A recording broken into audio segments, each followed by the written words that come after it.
இன்றே சப்ஸ்கிரைப் செய்து உங்கள் ஃபேவரட் ஷோகளை காணுங்கள்.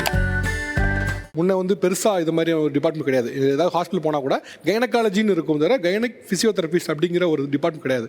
இப்போ இந்த டிபார்ட்மெண்ட்டோடைய இம்பார்ட்டன்ஸ் என்ன, இதோடைய முக்கியத்துவம் என்ன? அப்படி சொல்ல மாட்டேன், இப்போதான் தெரிய வருதுன்னு சொல்லலாம். ஏன்னா நான் 25 இயர்ஸ் முடிஞ்சிடுச்சு. எம்பிபிஎஸ் பண்ணிட்டு ஸ்பெஷலைசேஷன் பண்ணுற மாதிரி பேசிக் ஃபிசியோ பண்ணிட்டு அதுலேயும் ஆர்த்தோ ஃபிசியோ இருக்கும், நியூரோ இருக்கும், கைனக்கும் இருக்கும். ஸோ கைனக்கில் எப்படின்னா லைக் ப்ரெக்னென்சி எப்போயே எக்ஸசைசஸ் கொடுக்குறோம். ஒரு 5th மந்த்துக்கு அப்புறம் அவங்களோட டாக்டர் வந்து இஸ் ஓகே, அவங்களோட ப்ரெக்னென்சி நல்லா இருக்குது, she is eligible to go for எக்ஸசைசஸ்னால் அவங்க இடுப்பு வட்டத்துக்கு ஏற்ற மாதிரி எந்த மாதிரி எக்ஸசைசஸ் கொடுத்தா பாப்பா வளர்கிறதுக்கும் பாப்பா இறங்குறதுக்கும் அதிகமாக இடம் இருக்கும். ஸோ எக்ஸசைசஸ் ப்ரெக்னென்சி எப்போ பண்ணும்போது ஃபஸ்ட்டு வந்து அவங்க ஹெல்த்தியாகிறாங்க. அவங்க ஹெல்த்தியானாங்கன்னா அவங்கள வளர்கிற குழந்தை ஹெல்த்தியாக இருக்கும் இல்லையா? அதே மாதிரி உங்கள் ப்ரெக்னென்சி நீங்களே என்ஜாய் பண்ணுறீங்களா? எப்படி கூகுளோடையா? ஒரு பயத்தோட தான் என்ஜாய் பண்ணுறோம், ஒரு வலியோட என்ஜாய் பண்ணுறோம். இடுப்பு வலிக்குது, கால் வலிக்குது இல்லையா? ஸோ அந்த வலிகளை கம்மி பண்ணி கொடுக்குறோம். அதே மாதிரி உள்ளே இருக்க சதைகளை விரித்து கொடுக்குறோம். ஸோ பாப்பா வளர்கிறதுக்கும் பாப்பா இறங்கி வர்றதுக்கும். அதே மாதிரி நீங்கள் எக்ஸசைஸ் ப்ரெக்னென்சி எப்போ பண்ணிங்கன்னா உங்களுக்கு இடுப்பு வலி தாங்குற ஸ்டாமினா வருது. ஓகேயா?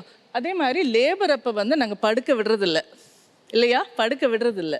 Will keep the mobile. ஏன்னா அவங்க எக்ஸசைஸ் பண்ணிட்டு இருந்தாங்கன்னா ஆமாம் மூமெண்ட்ல இருக்கும்போது வலி தெரியாது, இடுப்பு வலி அவ்வளோ தெரியாது. பூமி ஈர்ப்புக்கு பாப்பாவும் சீக்கிரமா இறங்கி வரும். ஆமாம். அண்ட் டெலிவரி வந்து நார்மல் டெலிவரின்றது கிடையாது, ஈஸி டெலிவரி. ஸோ சீக்கிரமா டெலிவரி ஆகும்போது அம்மாவுக்கும் அவ்வளோ பிரச்சனை இருக்கிறது இல்லை, குழந்தைக்கும் அவ்வளோ பிரச்சனை இருக்கிறது இல்லை.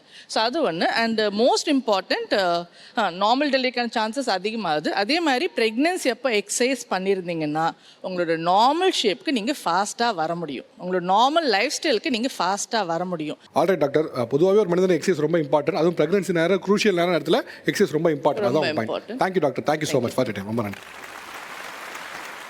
பொதுவாக பெண்களுக்கு வந்து மென்சுரேஷன் பீரியடில், மாதவிடாய் பீரியடில் வந்து மூட் ஸ்விங்ஸ் இருக்குது. ரொம்ப இயல்பான ஒரு விஷயம். நாங்களே கூட மூட் ஸ்விங்ஸ்க்கு ஒரு டாபிக் கூட பண்ணோம். அது ரொம்ப இயல்பான ஒரு விஷயம். அது குறிப்பிட்டு அதுவும் ப்ரெக்னென்சி நேரத்தில் கர்ப்பிணியாக இருக்கும் அப்படிங்கிற பட்சத்தில் இன்னும் இந்த மூட் ஸ்விங்ஸ்லாம் அதிகமாக இருக்கும் அப்படின்னு சொல்லி சொல்கிறாங்க. உங்களுக்கு அது போல் எப்போல்லாம் நீங்கள் இந்த மூட் ஸ்விங்ஸ் பிரச்சனையை ஃபேஸ் பண்ணியிருக்கீங்க? ஆமாம் சார், ப்ரெக்னென்சியில் மூட் ஸ்விங்ஸ் இருக்கும். ஃபஸ்ட்டு வந்து சும்மா ஹஸ்பண்ட்க்கும் என் ஹஸ்பண்ட்க்கும் ஏதாவது ஃபஸ்ட்டு வந்து சண்டை வரும். ஃபஸ்ட்டு வந்து நான் நினச்சிப்பேன் அவர் மேலே தான் தப்பு, நம்ம இப்போ பயங்கரமாக சண்டை போடணும்னு சண்டை போட்டுருவேன் சார். அப்புறம் அவர் வந்து சாரி கேட்பார்ல, ஐயோ சாரிலாம் கேட்குறாரு, நம்ம மேலே தான் தப்பு போல், சே நம்ம ஏன் இப்படி இருக்கோம், நம்ம தான் பிரச்சனையை உருவாக்குறோம் போல், நமக்கு தான் மூட் ஸ்விங்ஸ் இருக்குன்னு சொல்கிறாங்கல்ல, நம்மளே ஒழுங்காக அமைதியாக இருக்கலாம்ல அப்படின்னு அதையும் நினச்சி அழுவேன். அவர் கூட சண்டை போட்டா சே எப்படி சண்டை போடுறாரு பார்த்தியா அப்படி அதையும் நினச்சி அழுவேன். அதாவது ஒரே டைமில் அம்பியாவும் இருப்பீங்க, அண்ணியாவும் இருப்பீங்க. அந்த மாதிரி டக்கு டக்கு டக்குன்னு மாறுறேன். அதுக்கப்புறம் அதையும் நினச்சி நமக்கே மூட் ஸ்விங் வருது, நம்ம இனிமேல் கொஞ்சம் கண்ட்ரோல் பண்ணிக்கணும் போல் அப்படின்னு நானே நினச்சிப்பேன். இதெல்லாம் வந்து ரொம்ப புதுசாக இருக்குது. ப்ரெக்னென்சி டைமில் இன்னும் அதிகமாக இருக்குது. ஆனால் உங்கள் நிலைமை ரொம்ப பாவம் தான். எதுக்கு மூட் ஸ்விங் ஆகுதுன்னு தெரியாமலே மூட் ஸ்விங் ஆகுதுங்கிறீங்களே, எப்படி சமாளிக்கிறீங்க வீட்டில்? சமாளிக்கிறது பிரச்சனை இல்லை சார். ஏதாச்சும் வேலை செய்ய சொன்னால் செய்யணும்னு சொல்லுவேன், உடனே செய். அப்பயே சொன்ன உடனே செஞ்சிடணும். அடுத்த வருஷம் பையன் கொஞ்ச நேரம் செய்கிறோம், கொஞ்ச நேரம் கழிச்சு செய்கிறோம், கொஞ்ச நேரம் உட்காந்துட்டு அப்புறமா செய்கிறோம் சொன்னால் அப்படிலாம் இல்லை, உடனே செய். இப்பயே செஞ்சாகணும்.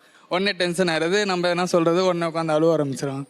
ஓகே, அப்படிதான் சார். நான் சொல்லும் போது அவர் செய்யலைன்னு உடனே சொன்ன உடனே செஞ்சாதான் என்ன அந்த வேலையை, அதை நான் 10 கத்தி நானே செய்ய ஆரம்பிச்சிருவேன் சார். வேணும்ட்டே அதை செஞ்சுட்டு ஓகே செஞ்சாச்சு, இப்போ அடுத்து அவர்கிட்ட போய் சண்டை போடலாம், ஏன் செய்யலை, நான் சொன்ன உடனே செஞ்சுருக்கணும்ல, ஏன் செய்யலை அப்படின்னு சொல்லி அதை வேற ஒரு பெரிய இஷ்யூவாக கிரியேட் பண்ணி மூட் ஸ்விங்ஸ் பிரச்சனை மாதிரி தெரியலையே.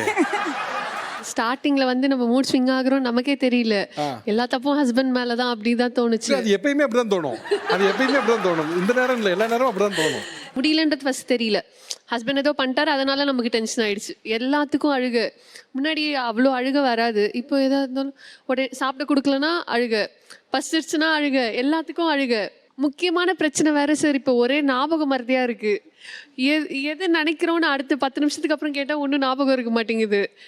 சண்டையே மறந்து போகுது, என்ன நம்ம எதுக்கு ஸ்டார்ட் பண்ணோன்னே மறந்து போயிடுது. அதெல்லாம் பரவாயில்லைங்க சார். அவங்களுக்கு கால் வலி, இடுப்பு வலிலாம் இருக்கும்ல, நம்ம என்ன பண்ணுவோம், இப்போ தான் இடுப்பை அமுக்கி விட்டுருப்போம், அமுக்கிட்டு காலை அமுக்கி முடித்த உடனே எனக்கு ஒன்றும் இடுப்பு அமுக்கவே இல்லை. மூட் ஸ்விங்கில் உங்களுக்கு வரக்கூடிய எமோஷன்ஸ் என்ன?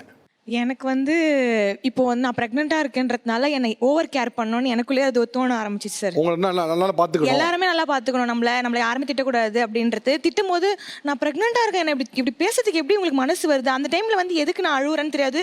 ஆனால் ஃபஸ்ட்டு என் ஹஸ்பண்டை செம்மையாக திட்டிடுவேன் சார் எல்லாத்துக்கும். ஒரு கட்டத்துக்கு மேலே நம்ம மேலே தப்பு இருக்குது அப்படி சொல்லிட்டு நான் என்ன பண்ணுவேன், உட்காந்து யோசிப்பேன். ஒரு முடிவு எடுத்துருவேன், நம்ம இதுக்கப்புறம் நம்ம குழந்தைய மட்டும் தான் பார்க்கணும், வேறு யாரும் நமக்கு தேவையில்லை. நம்ம அடுத்த நாளே நான் அதே சண்டை தான் சார் போடுவேன். அதனால் சரி பண்ணிக்க முடியல. என் பாட்டி வந்து எனக்கு செம்மையாக அவருக்கு சப்போர்ட் பண்ணுவாங்க, பாவம் அந்த புள்ள விடுன்னு. ஆனால் அவருமே புரிஞ்சுப்பாரு. ஆனாலும் திருப்பி அதே விஷயத்தை அவர் பண்ணுறாரு. நேத்து கூட சண்டை தான் எங்க ஹஸ்பண்ட் கிட்ட. இந்த காலத்து பிள்ளைகளுடைய கணவர்கள்லாம் வந்து கால் அமுத்தி விடுறது, இடுப்பு பிடிச்சு விடுறது, இதெல்லாம் பண்றாங்க. உங்களுக்கு வலிக்கு அப்படின்னு சொன்னப்போ உங்க கணவர் அதெல்லாம் பண்ணிருக்காப்லையா? இல்ல சார், எங்க கணவர் அதெல்லாம் செய்ய மாட்டாரு. கேட்டிருக்கீங்களா? கேட்டிருக்கிறேன். என்ன சொல்லுவாப்ல? நீ பார்த்து ஏன் வேலை செய்யுமா, வேலை செய்தால் சரியா போயிடும், ஏன் அதெல்லாம் வந்து காலம் போகணும் கையாம போகணும், அதெல்லாம் எதுவுமே செய்ய மாட்டார்.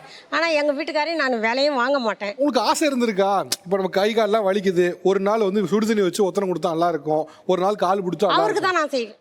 உங்களுக்கு ஆசை இருந்திருக்கா? எனக்கு ஆசை இருக்குது, ஆனால் அவர் செய்ய மாட்டாரு, நான் அவருக்கு செய்வேன். இப்போ இந்த பிள்ளைங்கள்லாம் கேட்குறாங்கல்ல, என் பேத்தி என் பேரனை உண்டுலன்னு ஆக்கிடுவா, காலை அமுச்சு விட்றா, கையை அமுச்சு விட்றா, அப்போதான்டா எனக்கு தூக்கம் வரும், என் வயிற்றுல இருக்கிறது கத்துதுரா, எனக்கு இது வாங்கி கொடுறா அதை வாங்கி கொடுறா, தொல்லை பண்ணிடுவா அந்த குழந்தைய. உங்களுக்கு அதை பார்க்கும்போது என்ன தோணுது? கோவமும் வரும். கோவமா வருதா? ஏமா அந்த புள்ளைய அப்படி வேலை வாங்குற, அது யார் பத்த புள்ளையோ அந்த புள்ளைய அப்படி காலை அமுக்க சொல்றியே. அது ஒண்ணு சார். அவங்க என்ன பண்ணுவாங்க, இப்போ நான் வந்து வயிறு வந்து ஓப்பன்ல வச்சு பார்த்துட்டே இருப்பேன், நான் அந்த மூமெண்ட்டை பார்த்துட்டே இருப்பேன். அப்போ வந்து என் ஹஸ்பண்ட் வந்து வயிற்றுக்கு முத்தம் கொடுக்கும்போது அவங்களுக்கு வெக்கம் வரும், அவங்க வெக்கப்பட்டு குனிவாங்க. அவர் முத்தம் கொடுப்பாரு, முத்தம் கொடுத்தா அது விளாடும், அது நல்லா ரொம்ப டச் பண்ணுவோம். சந்தோஷமா தானே இருக்கு? சந்தோஷம் தான், ஒரு பக்கம் சந்தோஷம் தான், ஒரு பக்கம் கோவம் இருக்கும். எது கோவம்? உங்க புருஷன் அதெல்லாம் பண்ணலன்னு கோவமா? அப்படிதான், அவர் பண்ணவும் மாட்டாரு, அவர் வரவும் செய்யாத சொல்ல வந்தாரு, சொல்ல வந்துட்டு ஐயோ அப்படின்னு மாத்திட்டாங்க, அதானே? ஆக்சுவலாக இந்த கல்ச்சுரல் ஷிஃப்ட், ஜென்ரேஷன் ஷிஃப்ட் ரொம்ப முக்கியமான ஷிஃப்ட் இதுதான். முந்தைய காலத்தில் இருந்த நிறைய பெண்களுக்கு வந்து அவங்க கணவர்கிட்ட ஏதாவது கேட்கறது கூட பயமாக இருந்தது. ப்ரெக்னன்சி டைமில் கேட்டால் என்ன சொல்லுவாங்களோ, என்னையே போய் கால் பிடிக்க சொல்கிறீங்கன்னு கேட்டுருவாங்களோன்னு பயத்தில் தயக்கத்தில் கேட்காமலே இருந்தாங்க. ஆனால் இந்த காலத்தில் இருக்கவங்க அதை கேட்டு அந்த கணவரில் அவர் செய்கிறாங்கங்கப்போ பார்க்க ஒரு மேலே சந்தோஷமாக இருக்குது. இப்போ ப்ரெக்னன்சி சார்ந்து நிறைய விஷயங்கள் நம்ம பேசிகிட்டு இருக்கோம். இந்த பிரசவ காலத்தை எப்படி எளிதாக்குவது அப்படிங்கிறது. ஸோ இந்த பிரசவம் சார்ந்து நிறைய ப்ரொஃபஷன்ஸுமே கூட டெவலப் ஆயிருக்கு. இந்த எளிதாக்குவது குறித்து நிறைய துறைகள் வந்திருக்கு. அதில் மிக முக்கியமாக ஒன்று என்னென்னா ப்ரெக்னன்சி யோகா இன்ஸ்ட்ரக்டர் அப்படின்னு சொல்கிறாங்க. ஸோ இந்த காலகட்டத்தில் எந்தெந்த யோகாக்கெல்லாம் பண்ணோம் அப்படின்னா இந்த பிரசவ காலம் இன்னும் எளிதாக இருக்கும் அப்படிங்கிறத சொல்கிறதுக்கான ஒரு துறை தான் இது. ஸோ இன்றைக்கி நம்மோட ஒரு சிறப்பு விருந்து இருக்காங்க. புவனா செல்வராஜ் அவர்கள், ப்ரெக்னன்சி யோகா இன்ஸ்ட்ரக்டர். ஆக்சுவலாக சார், ப்ரெக்னன்சி யோகா பண்ணுறதுனால நார்மல் டெலிவரி தான் வருது அப்படிங்கிற மாதிரி ஒரு பரவலாக ஒரு பேச்சு இருக்கு. ப்ரெக்னன்சி யோகா வாய்ப்புகள் ஜாஸ்தி இருக்கு. ஆனால் ப்ரெக்னன்சி யோகா பண்ணுறது நாட் ஒன்லி நார்மல் டெலிவரியை மட்டும் ஃபோக்கஸ் பண்ணி நம்ம பண்ணல. ஏன்னா இப்போ ப்ரெக்னெண்ட்டாக இருக்கவங்களுக்கு நிறைய இஷ்யூஸ் இருக்கும், நிறைய காம்ப்ளிகேஷன். பேக் வந்து குழந்தை வயிறு பெருசாக அவங்களோட பேக் பெயின் ஜாஸ்தி ஆகும், நெக் பெயின் ஜாஸ்தி ஆகும், மூட் ஸ்விங்ஸ் ஆகும். இது எல்லாத்தையுமே நம்ம பண்ணுற இந்த யோகா ஆசனாஸ், பிராணாயாமாஸ் அண்ட் எக்ஸசைஸ் மூலமாக, மெடிடேஷன் இது மூலமாக அழகாக கிளியர் பண்ணலாம்.